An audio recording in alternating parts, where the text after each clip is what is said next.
भारतीय हवाई दलाच्या विमानाचा पुण्यात अपघात झालाय। लँडिंग करताना एका लढाऊ विमानाचं लँडिंग गिअर निकामी झालं होतं।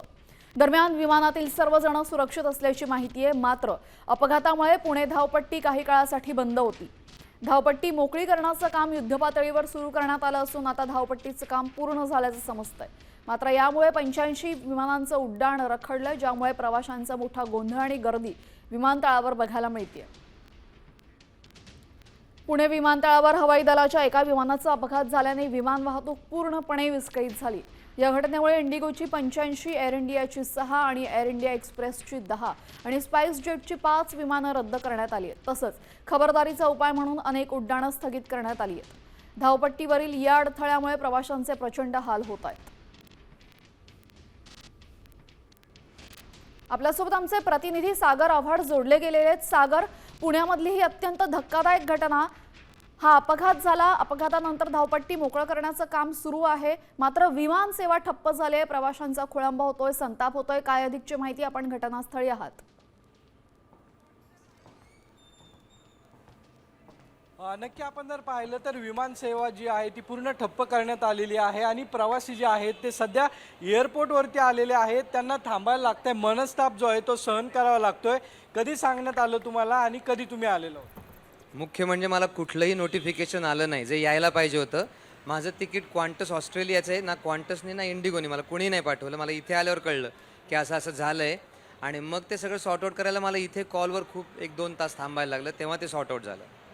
मग आता तुम्ही कसं जाणार आहे? आता मला 2 दिवसानंतरचं मिळालं आहे। माझं ॲक्च्युली इथून बँगलोर आणि बँगलोरवरनं सिडनी असं माझं कनेक्टिंग फ्लाईट आहे, त्यामुळे मला पर्यायच नाही। म्हणजे मला दोघांचंही समन्वय साधायला लागतो त्या दोघांनाही। सकाळी किती वाजता आला होतात आणि सगळा वेळ पण?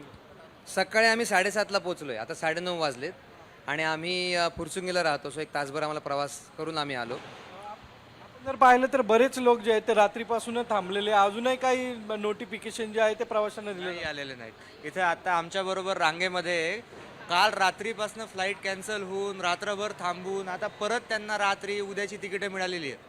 त्यामुळे ही गैरसोय जी आहे याचं काही हेच नाही आहे। येणं अपेक्षित होतं खरं, पण ते आलंच नाही आम्हाला काही।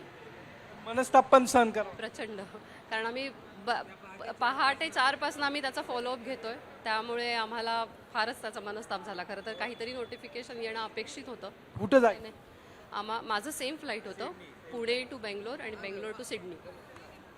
आपण जर पाहिलं तर मनस्ताप सहन करावा लागला, लहान मुलं पण सोबत। हो ना, तेच सकाळी लवकर उठून आम्ही इथे आलो आणि इथे आल्यावर कळलं की कॅन्सल झालंय फ्लाईट।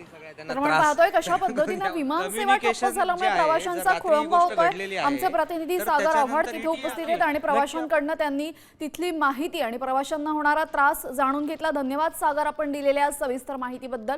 पुण्यामध्ये विमान सेवा ठप्प झाली आहे, प्रवाशांचा खोळंबा कशा पद्धतीने होतोय ते आपण पाहिलं।